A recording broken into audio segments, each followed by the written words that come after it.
The last thing that I want to say is who I am. My name is Jenna Renee Shellman. I am a Black biracial woman, someone who has been deeply moved by the events that have gone on recently and the experiences that I have had in my life. So I am more excited than ever as a teacher, as a coach, to teach this topic because it is so absolutely valuable. So thank you again so much for being here. So here's what I want to do first. Make sure that your chat box is open, okay? And I want you to answer a question for me. Now, you guys came to me because you are interested in exploring and diving deep into your privilege, okay? I just want to say to you for this class, and for my upcoming class also, I am not here to shame you and I am not here to guilt you, okay? So that is not my motive at all. It's to help you become aware, okay? So in the chat box, I want you to answer a question for me, and please answer with full honesty, okay? This is about your truth and about you being honest. So here's the question. In regard to your understanding and your knowledge around your racial privilege, where do you stand on a scale of 1 to 10? So 10 being, I have a very high understanding of my racial privilege, okay? And 1 being, I have a very low understanding of my racial privilege, okay? Think about that and honestly put what your number is in the chat box. Don't worry about putting a 1 if that's your truth, okay? Don't worry if you're not sure. Just put the number that you feel is accurate.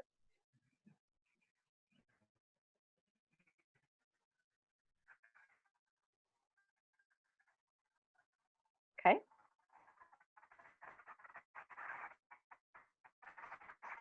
Give you a few more seconds.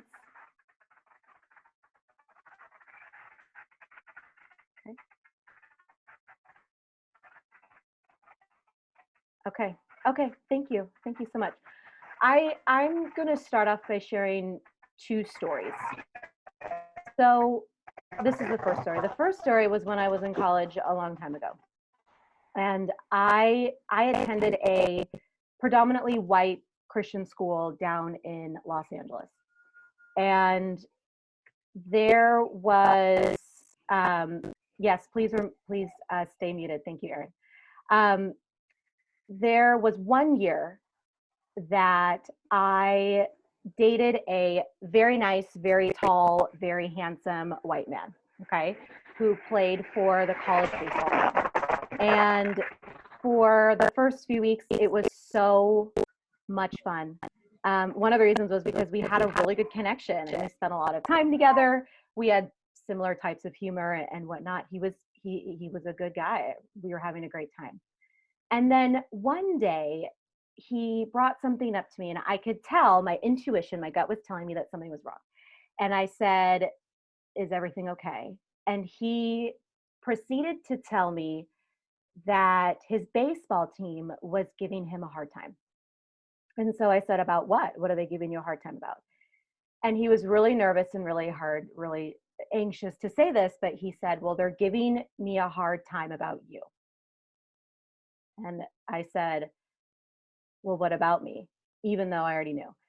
And he said, "Well, they're asking me a lot of questions about what it's like to date you." I said, "Okay." And he said, "One of the things that they asked me is, hey, when you turn off the lights, how are you able to see her?" So a few days went by of a lot of processing. And he wanted me to meet his family. And you guys, I was like a nervous wreck for all reasons. One, I was processing that traumatic comment that he made and that the baseball team made of me.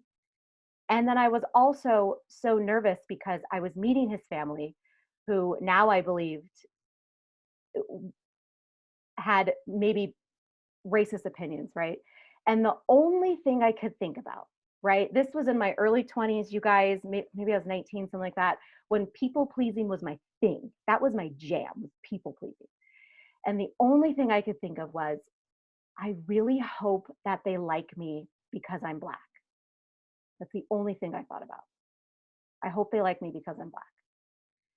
And so I remember we went to dinner, or went over to their house. That was it. And it was a friendly exchange. They're nice to me. I was nice to them. As a friendly exchange. But I could tell that they were not pleased with me. I just knew it. I'm a very intuitive person. I just knew they were not pleased. And the whole time during this conversation after, I was like, I thought very ignorantly in my head, I said, maybe they'll like me because I'm light skinned. And maybe they'll accept me because of that. Well, a few more days passed, and my super tall, super nice, super handsome white boyfriend decided he wanted to break up with me with no explanation, or minimal, very minimal, broad explanation. But I honestly didn't really need it because I knew what the reason was and what it was for.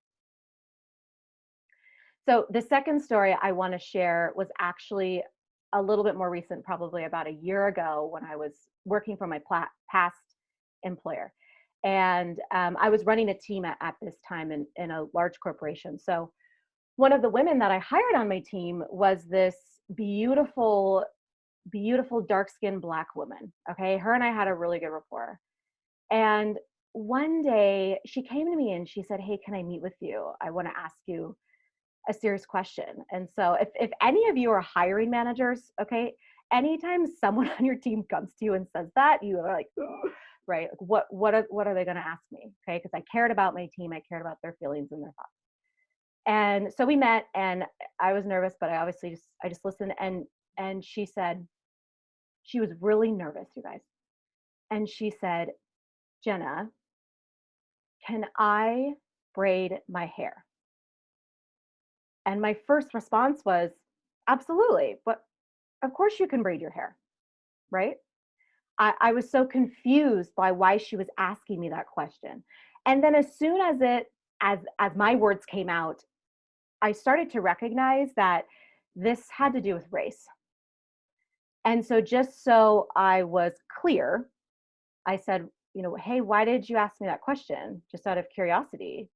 And she said that in her previous employment, she constantly had managers and supervisors tell her how she could speak, how she couldn't speak, what she should wear, and not in any regard to professionalism, right? Just what she could and couldn't wear, and how she could do her hair. And they didn't want her to have braids in her hair.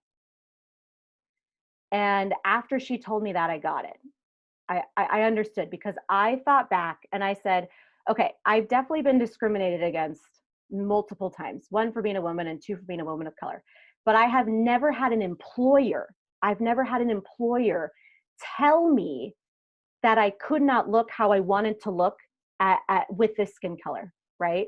They never told me that I couldn't be who I am. But for her, because she was a dark-skinned Black woman, they did not want her to be a Black woman in that environment.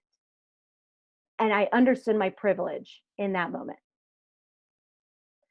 And the other day I was actually talking to her about this, and I asked her for permission to share the story, and she said yes. And she thanked me. And I said, "What for?" And she said, "Jenna, I want to thank you for the opportunity that you gave me." And she said that so far in her life, okay, she's in her 20s, she said she hasn't often received the opportunity where she could be herself as a Black woman in the work environment and stand up for herself as a Black woman. Okay. So that was huge. That was huge for me to hear, because out of all of the things that people have said to me and done to me, that has not happened before to me. So both stories are examples of privilege and examples of racism at its core. So in the first example, I quickly became inferior to the whole situation, okay? To the comments that the baseball team made me, to, the comments that the guy I was dating made to me, his reactions, the things that his parents were kind of, giving off to me, right? Their disapproval of me being a woman of color, being Black. And I felt inferior in that moment. And I remember from that moment, I recognized that maybe I do not have the same privilege as maybe non-Black or white women do to date white men equitably because of the color of my skin. And then the second story, I recognized that my light skin and maybe my hair has assimilated me to whiteness and has brought me privileges in the work environment where they haven't with other people. Okay. And maybe it has prevented rules being cast upon me in regard to my racial appearance. So here's the thing. You guys came to this class today because you wanted to dive deep into understanding your racial privilege. You signed up because you're curious on how you want to pivot your thinking. You want to change the conversations around you. You are committed to protecting Black people and people of color, okay? And I'm also throwing in there Indigenous people too, okay? And you are ready to embrace discomfort in order for you to really pivot your thinking, okay? You are here for your communities and you're here for your network, for people around you. So in this introductory course, okay, I'm going to teach you and we're going to discuss just 3 things, okay? There's so much to unpack here, but we're just going to focus on 3 things. The first thing is we're going to talk about just racial privilege, okay? Exploring racial privilege. The second thing is I'm going to talk about 2 different strategies on how you can become more aware and understand your racial privilege. And then lastly, I'm going to just give 2 examples of how racial privilege has been misused, okay? I do have a few visuals that I am going to show you in just a minute. And then at the end of this class, I am going to talk about my very exciting upcoming 4-part course that really dives really deep into all of these things. So really quickly, before I share my screen with all of you, okay, I want to ask you a couple more questions, okay, in the chat box.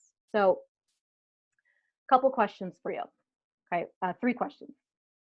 The first question is, what was the approximate age when you recognized your race? So for example, what was your approximate age that you recognized that you were white, or that you recognized that you were Black, or that you recognized that you were biracial, and so on and so on? What would you say would be your approximate age when you recognize this? Go ahead and type it in the chat box. Okay. Okay. Give you guys a couple more seconds.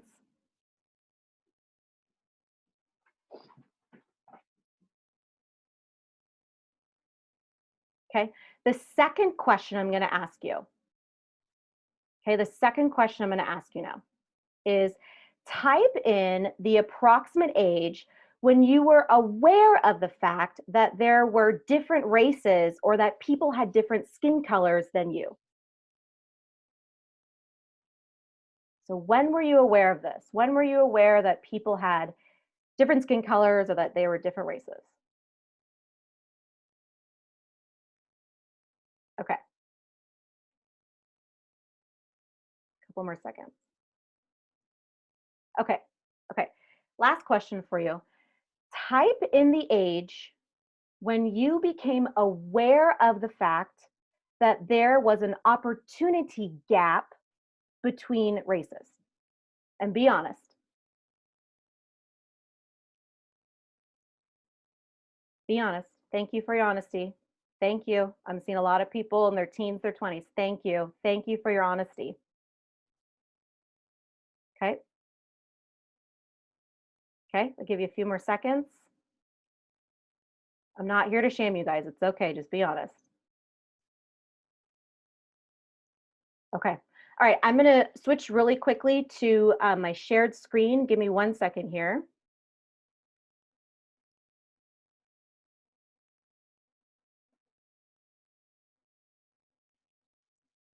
Okay. So here we go. Okay. So let's start with this first visual.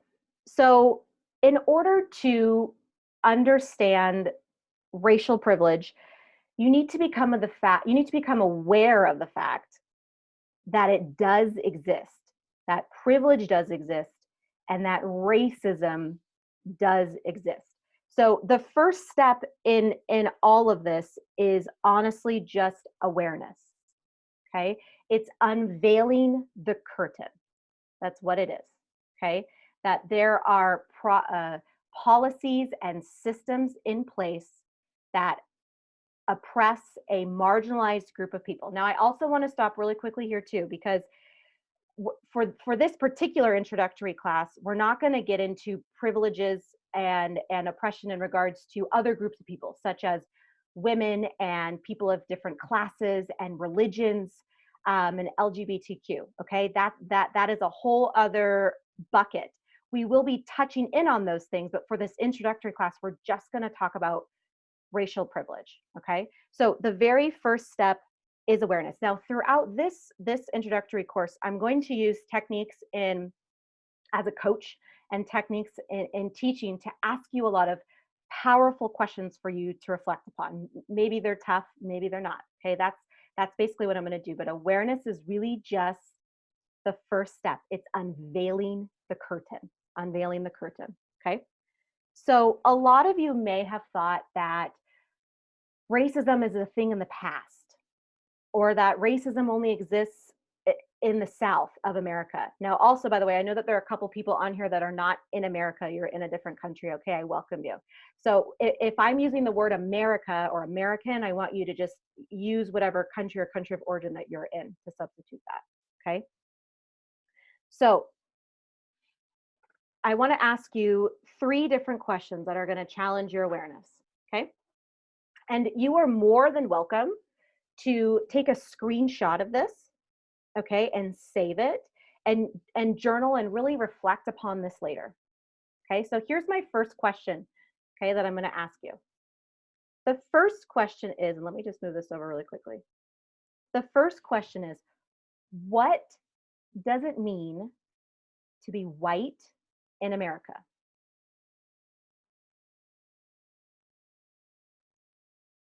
The second question is, what does it mean to be Black in America or a person of color in America?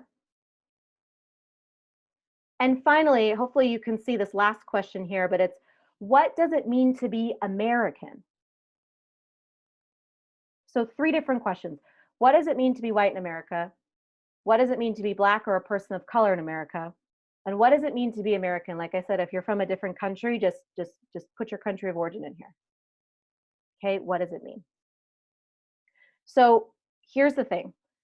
If you are not entirely sure how you can answer this question, or if your answer is, I don't understand the difference between the 3, that might be a clue to your racial privilege. Okay, that might be a clue. If you're not sure how to answer it, and if you're not sure what the difference is between the 3, that might be a clue. Okay, so a few minutes ago, you entered in your ages when you were aware of your skin color, of when you're aware of other people's skin colors, and then you gave me a truthful answer when you became aware of the opportunity gaps between races. Okay, I want to thank you for your honest answer. Okay, so here's the thing. Studies have shown that people of color, okay, not only recognize their skin color at a much younger age than white people do, but they also understand the complexities of their skin color, meaning what it means to be white and what it means to not be white, okay? And this is particularly in America, okay? So people of color can typically figure out, okay, racial inequities at a much younger age than people who are white. Okay. If you listen to my podcast on Monday, Leading with Your Gut, I released a little earlier this week. I had a childhood friend on who is also Black, and she grew up in the same neighborhood as me. We grew up in a predominantly white neighborhood and went to white schools. And her and I shared a story. She shared a story of when we were in, I think it was 5th grade, so we were 9 or 10, that age, when there was a boy on the playground, and he was a white boy, and we're all playing, and something was happening, and he called her directly the N-word in front of everybody. Okay. And her and I talked about the magnitude of that situation and how that made her feel and how that made me feel. Okay. And she talked about how that was the first time, like, you guys, we understand that he was a kid, he was 9 or 10. He obviously learned that word probably from his family. Okay. So we're not blaming him for being a kid, but that was the first time that she felt the superiority from that word coming from him and her feeling inferior. And even though that word was not said to me, it was also directed towards me too, because I felt how that felt. I felt the emotion of being called the N-word, and I felt the power between that. I was 9 years old, and that was one of the first times when I really fully recognized, and I knew that I was picking things up earlier by things that, people would say about me having a white mom and such and such and such. But that was really the first time that I found the power in that word, and how because of the color of my skin, I might be inferior to somebody else. Okay. So here's the next thing we're going to talk about. The next thing of discussion we're going to talk about is how 2 strategies to help you really kind of dive into now understanding your privilege better. Okay. Now there are different strategies. There's a lot to unpack here, you guys. So I just focused on 2 strategies. Okay. Feel free to take a screenshot of this, or use your phone to take a photo of it. Okay. So the first strategy here to really help understand your privilege and open up your awareness, open up that curtain, okay, is to look outward. Look outward. Ask yourself, I'm going to move this over here. Ask yourself, when I turn on the TV, how many people of color and Black people do I see on commercials, in movies, on the sitcoms that I watch on Netflix, on HBO? How many do I see? And then ask, when I watch a show or I watch a movie, okay, and it's supposed to be diverse, how many white people are on that show compared to how many people of color are on that show? And then ask yourself, is it really diverse?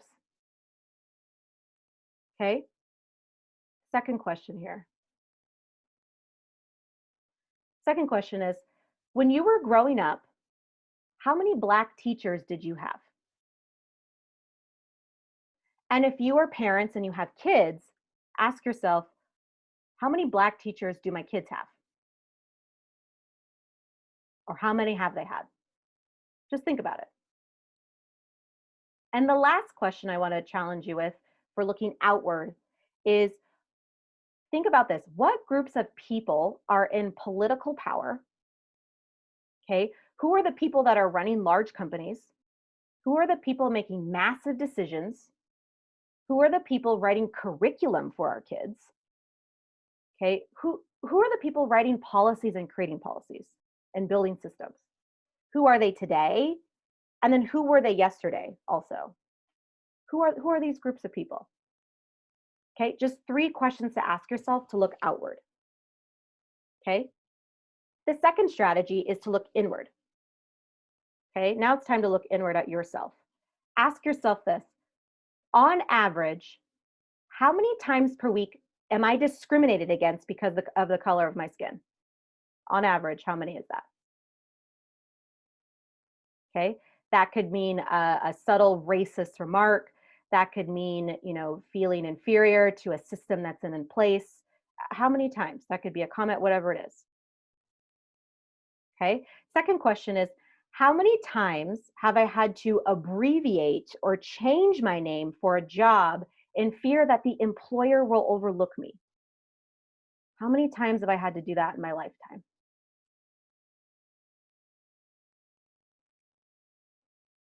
Okay. And then finally, the last question is, when I go to work, Okay, if you go to work, okay, or remember when we did go to work before COVID, okay, is it an even split amongst races? Okay, so when I look around, are there an even number of Black people? Are there an even number of people of color in comparison to white people? Just ask yourself that. Are there? And then what about in leadership? What about in administration? What about at the executive level? Is there an even number there? Parents who are on this call are teachers. Look at your school board. What does your school board look like? Is it diverse? Okay. Okay. So the last thing that I'm going to talk about is how privilege can be misused. Okay. And there are multiple ways that privilege can be misused. I'm just going to talk about two today. So the first way that privilege can be misused is by either being or by choosing to remain oblivious to race and privilege. Okay, so either you are actually 100% totally oblivious to race and privilege, or you are choosing to be that way. Okay, the second way, okay, we're going to go into this in just a second, but the second way, or another way, just one other way, that privilege has been misused is by remaining defensive, being quiet, or staying paralyzed when racism is brought up or present. Now, like I said, guys, I'm not here to shame you. I'm not here to guilt you. This is all about awareness. Okay, no one's perfect. I'm not perfect either. Okay, so let's dive into this really quickly. So number one, choosing to remain oblivious. Okay, so how many times, think about this, how many times have you or someone around you said or done one of the following? Okay, maybe in the last few weeks as everything is kind of stirred up with the murder of George Floyd. Okay, think about this. I don't understand. Things are so much better for Black people than they were in the 1960s or prior to the civil rights movement. Okay, second question. Why does there seem to be more racism and more police brutality in the past few years? Okay, oops. Next question. My city, like I'm going to use Seattle because I live here. My city, like Seattle, isn't racist like the South. Okay, how many times have you thought this or someone around you has said this? Okay, incidences of racism only happen every once in a while. Okay, feel free to take a photo of this if you need. Okay. The second thing is choosing to remain defensive, choosing to be quiet, or choosing to be paralyzed. Okay. I definitely have fallen into this category, you guys. I've been in situations where I know that there is racism going on and I've been paralyzed to do something, one, out of fear that people will attack me and will jump on me for actually having an opinion, but two, because I'm not quite sure what to do or what to say, and I'm so focused on pleasing everybody. Okay. So choosing to remain defensive, quiet, or paralyzed when racism is upon you. So reflect upon the following. In the past, when I'm aware of a racist comment or behavior that has been made, that's happening around me, okay? What have I done to protect that person, okay? That to protect that person that is being victimized, okay? What have I done? Did I stand up? Did I do nothing? Did I pull them off to the side and tell them, I'm sorry? What did I do? What did I do in that situation? Did I confront the person who was making the remarks? Okay. And then what if this happened in like a group, right? And the person in the wrong was a loved one. Like, let's say this was your grandpa. Let's say your grandpa made an incredibly racist remark in front of everybody and the room went silent, right? Did you do something? What did you do? Okay. Another thing to reflect upon here. When Black people or people of color talk to me, okay, they talk to you about their experiences of racism or racial disparity. How do I feel when I hear it? Do I feel sad? Do I feel anxious? Do I feel defensive? Do I feel confused? Or am I just not sure how to respond? Okay. And then finally, reflect back on all of the quote unquote known, and I'm going to say publicly televised deaths of Black men and women due to police brutality. Okay. And I want you to reflect back on the protests and the violence that typically happens after these things occur. Think, how often did I insert my opinion about how Black people should feel or protest and what they should and shouldn't do?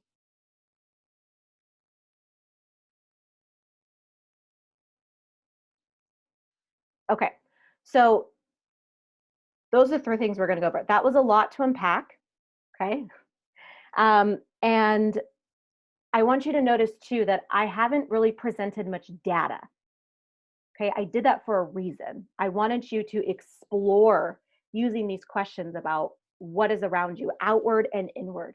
Okay, so I haven't even touched on data and statistics about racial disparities and privilege.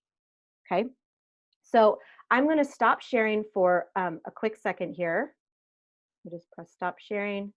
Okay, so I want to get a check-in from you. Okay, answer honestly. So far in this class, have you either learned something new today or became aware of something that you didn't know before? Okay, type in yes, I became aware. Type in yes, I learned something. Type in yes, I had an aha moment. Yes, I had a breakthrough. Yes, I didn't think about this before. Be honest. Okay.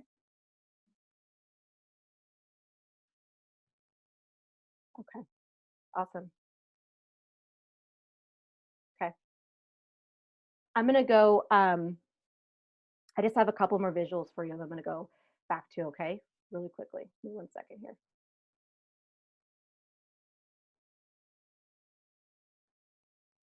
Okay. So, like I said before, awareness is just the first step in unveiling the curtain. Okay. I love this idea of awareness with honestly anything in your life, right? Awareness is really just the first thing. So when it comes to the issue of racism, when it comes to the issue of privilege, when it comes to the issue of understanding all of this, awareness is really the first step. Okay. And for those of you that said, I want to strive for allyship, okay, I want to strive to be an anti-racist. I want to strive to be racially aware.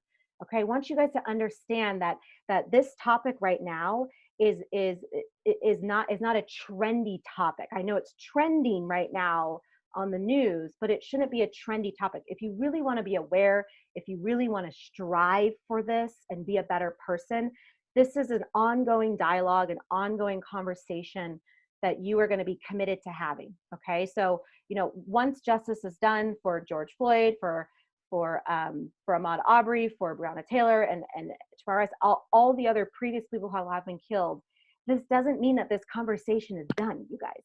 This is an ongoing battle. If you want to strive for this, this is an ongoing dialogue and an ongoing battle. Okay. So one of my favorite quotes of all time is from Maya Angelou, and she says, "When you know better, you do better." There is almost no better um, quote than this. When you really start to know better, when you really take the time and invest in yourself to know better, you will do better. Nobody is perfect. Racism probably won't ever go away, but there are ways that we can combat it, and there are ways that we can fight against it and make things better, not just for the people who experience these inequities and unequal opportunities, but for other groups of people. How can this translate to other groups of people? How can this translate to people who are LGBTQ? How can this translate to people who are women? How can this translate to people who are in a different class, right? And so on and so on. So the more you know, okay, when you know, you do better. Learning is lifelong, you guys. Learning is, you should never stop learning. Learning is absolutely lifelong. Okay. So here's the thing. I believe that you guys came here today because you are good people. In your heart, you are good people. You are appalled by everything that is going on. You are ready to really open up your eyes. You're ready to become aware. You are ready to strive for allyship. You're ready to strive for anti-racism. You're ready to start challenging the administration in your school district. You're ready to start having deeper conversations with your teams if you are a leader in here. You're ready to pivot your business in a different way to make sure things are equitable, right? You are really ready for change, and you are committed. You are committed to change. You are committed to amplifying Black voices. You're committed to amplifying indigenous people, their voices, right? And so on and so on. Okay, that's why you're here. And ultimately, you are here because you are ready to unveil your curtain. Okay, that's my best metaphor for you, is you're ready to unveil your curtain. So this actually brings me to my upcoming course that I am so excited, you guys, to talk about. Like I said before, I used to be a teacher, and then I was a leader at corporate. You know, I taught different courses, and then I coached and all these different things. This topic right now, I have never been more excited in my life to teach this topic ever, because this is something that I have experienced my entire life, and I have struggled with. I have struggled with voicing my opinion. I have struggled for standing up for myself better. I've struggled for standing up for other people better. Okay, so I am so excited to share this with you. So give me 1 second here. I'm going to go ahead and share this. Give me 1 second.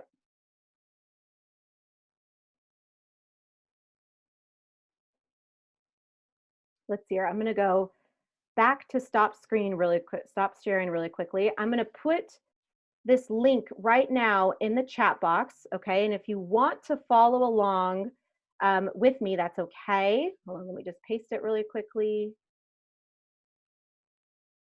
Okay. Did everybody get it or no? Hold on. Everyone publicly. Hold on 1 second, guys. Okay, does everyone see the link in the chat box? Let me try one more time. Okay. Okay, there you go. Okay, I'm gonna walk you guys through this. So let's see here. Let me share my screen one more time with y'all.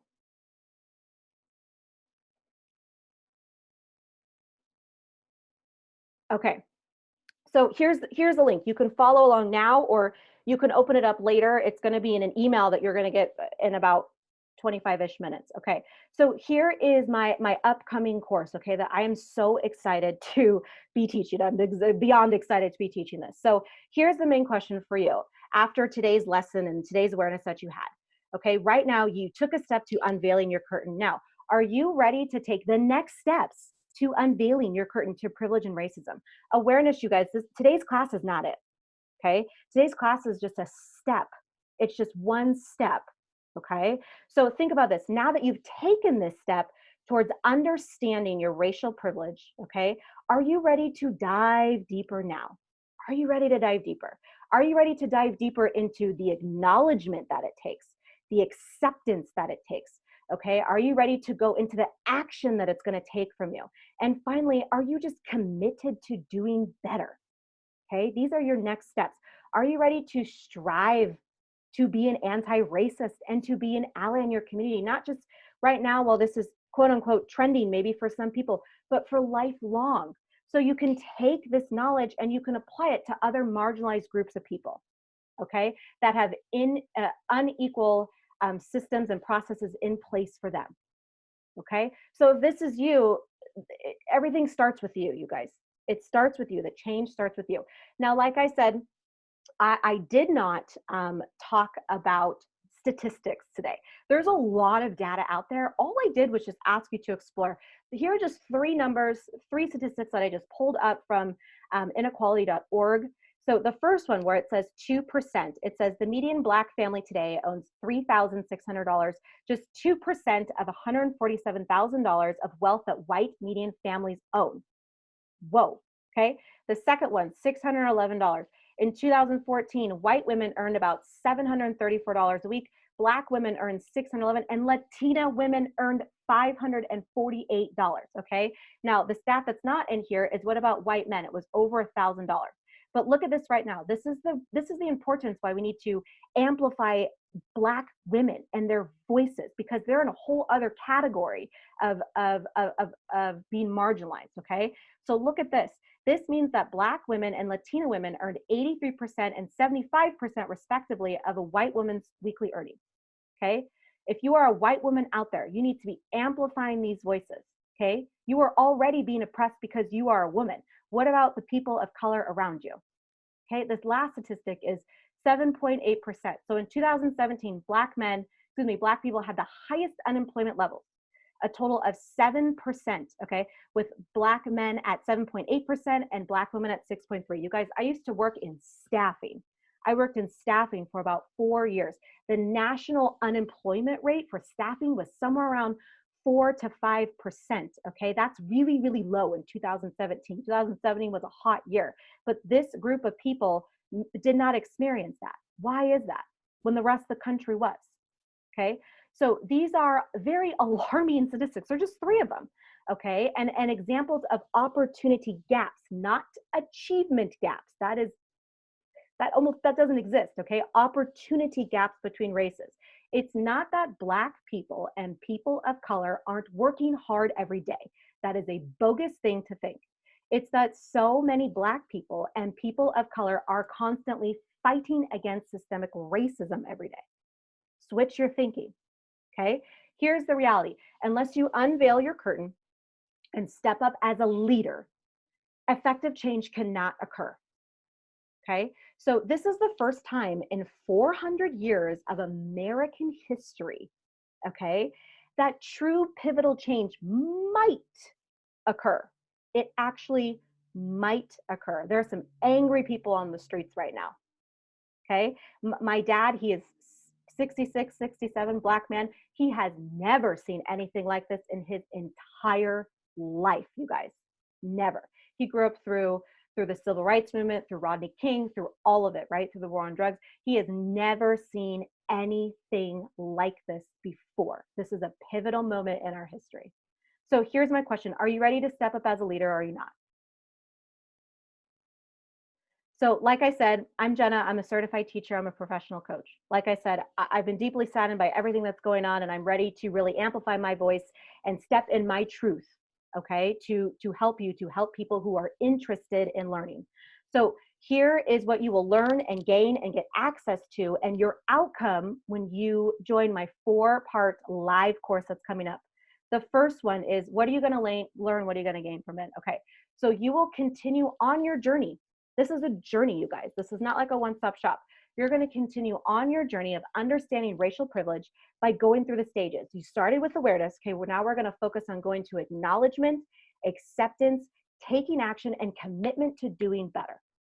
Okay, in these classes, we're going to cover everything from white privilege to systemic racism to anti-racism to the importance of amplifying Black female voices. Okay, how to strive for allyship, how to communicate and connect with diverse people in your communities, at your job, with your family, with your teams, in your network, in your business, okay? And how you can stand up and protect Black people and people of color from everyday racism and discrimination. Okay, that's what you're gonna gain and learn from this class, okay? Well, what do you get access to? Okay, you get exclusive access to me, including my perspective, right? And experiences of being a Black biracial woman. Okay, my knowledge on the topic, and engaging content that I've created for you to help you do better. Okay, you're also going to have the chance, right? There's a lot of people on this call, guys, so we can't really fully speak and interact, but you're going to have the chance to listen and learn from your fellow cohort, because the class size is going to be small. Okay, it's going to be intimate. So we're going to have the chance to share experiences and have discussions. I'm not going to be blabbing like this on this course. Okay, this is going to be very much more open-ended. Okay, and finally, what's my outcome? It's honestly whatever you want it to be. But here's the thing. As a result, you'll be on your way to knowing better and doing better, not just for Black people and people of color, but for all marginalized groups. Okay, think about that. This course could unveil the curtain to your understanding, okay, to connecting, to protecting other groups that have been oppressed. Okay? None of us are free until all of us are free.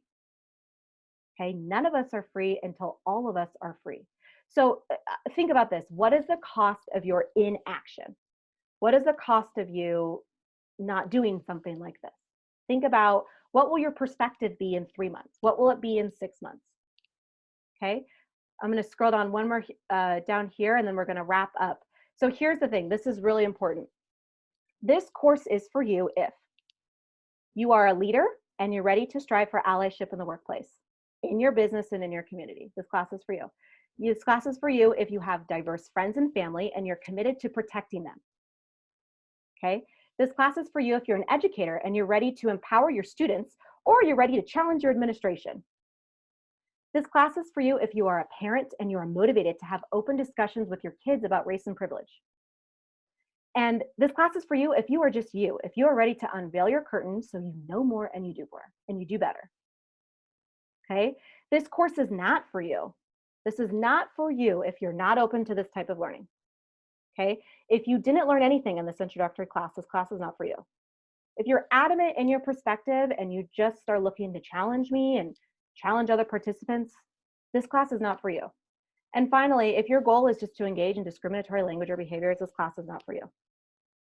Okay, so a little bit more about my upcoming live 4-part course. Okay, so the class dates will be held on Wednesdays. So the first class is next Wednesday. It's June 17th. Okay, so it'll be the 17th, 24th, the 1st, and the 8th. It'll be an hour long via Zoom, so from 11 a.m. to noon Pacific Standard Time. Okay, like I said, they're going to be, I'm capping the class size. So it's going to be an intimate class. So you really have the opportunity to speak, to share experiences, to live in your truth. Okay, to live in your truth and to interact in this small group. Now, if the class does get full and if there's more demand, I will be opening up a second and maybe third cohort. So I have all your email addresses, so stay tuned for that. Okay. In this course, you will also receive content, like I said, based on my perspective of being a Black biracial woman and based on my knowledge of the topic. And then finally, you're going to have access to a weekly office hour via Zoom, where any questions you can ask me or the people who jump on, we can have an engaging discussion. Just more upon that office hour to come soon. Okay. Last but not least, here's the thing, guys. Like I said before, with any class, with anything that you do, regardless of whatever it is what you do, what you put in is what you get out. Whatever it is, what you put in is what you get out. Okay. Other thing I want to discuss, if you are considering registering, is please only one person per registration. Okay. Please respect this content and the hard work I've put into this and the value of this. And the other thing too is I want you to understand the value of this course. If you say, what's the value of this course? It's your gained knowledge and perspective. And for that, there aren't refunds for this course. Okay. So what you could do is you can scroll down here and you can enroll in my 4-part course.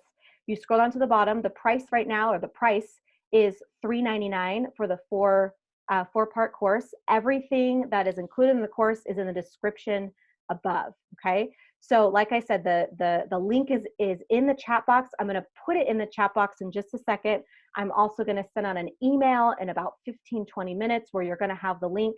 I do recommend that if you are committed to doing this, if you are interested in this class, I recommend you sign up now because like I said, there are limited seats available.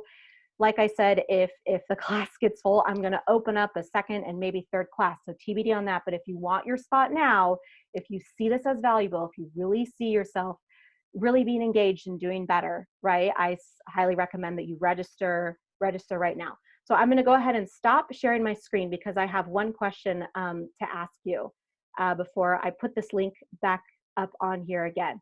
So my question for you is in the chat box, and thank you, I know we've gone a little over, it's 11:50 here in Seattle. So my question for you is, what was your biggest takeaway today? Type it in. What was your biggest takeaway from today?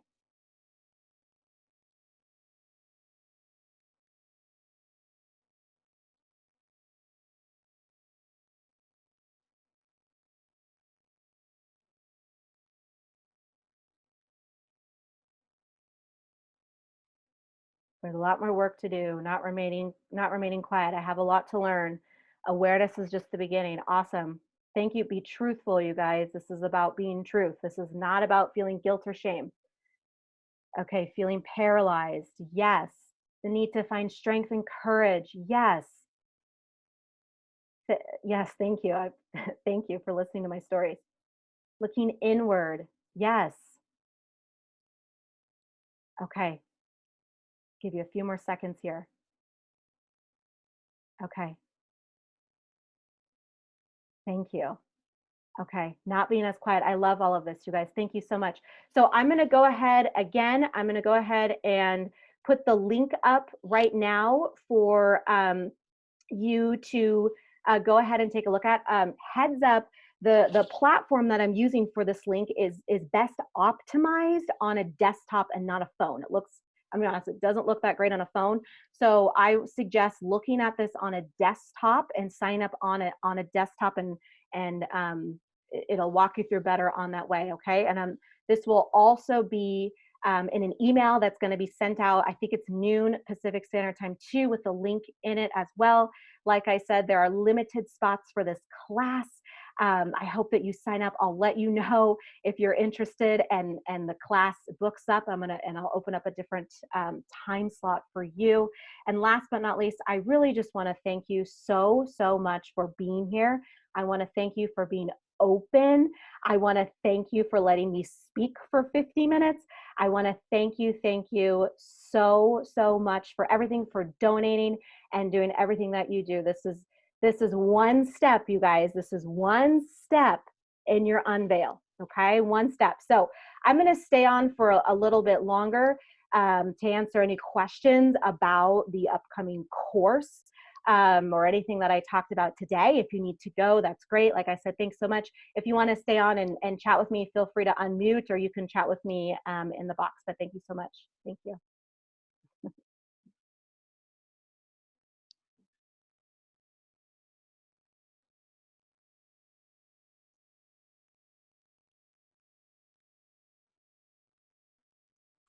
Can we share the recording and class details on social as well? Yes.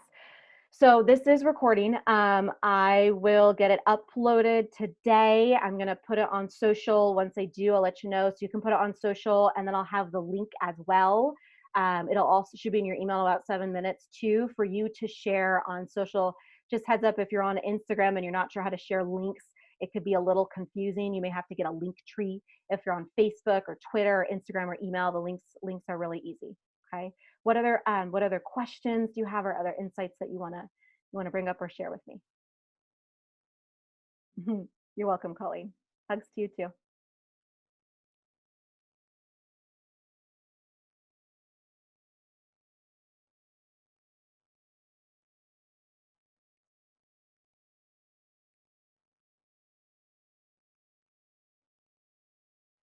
Andy, yes, we can. I'm gonna go ahead and let's see here. I'm gonna put my email here in the email. Should also be in my email is in the email that's going to be sent to you, but here is my info. It's info@leadingwithyourgut.com. Okay, here's this right here.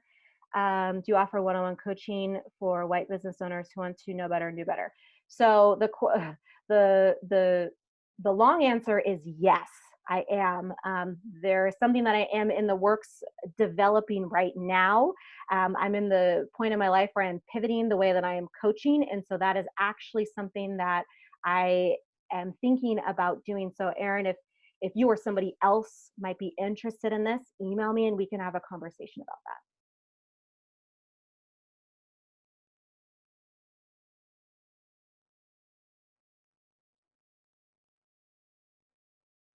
I'm going to stay on for a few more minutes, guys.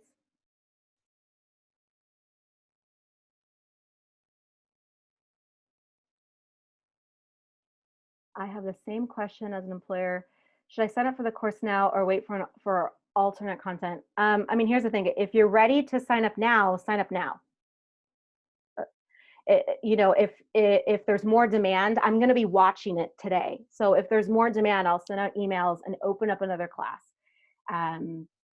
probably with a similar time, either on a Tuesday or a Thursday. But if you want to get in the cohort now, I would suggest registering now.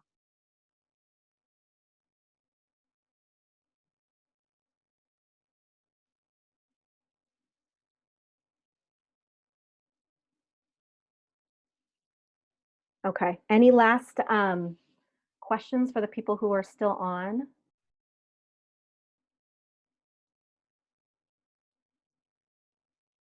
Yep. Thank you, Andy. Thank you for being here.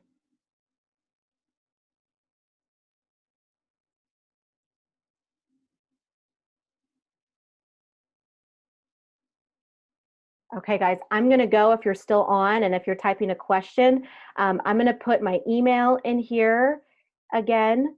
If you have a question about the program, for me, about coaching, whatever you need, this is the email in here. And like I said, thanks so much. And it was good too, even though I didn't really see a lot of your faces. I just want to say thank you so much. Okay, thank you. Bye-bye.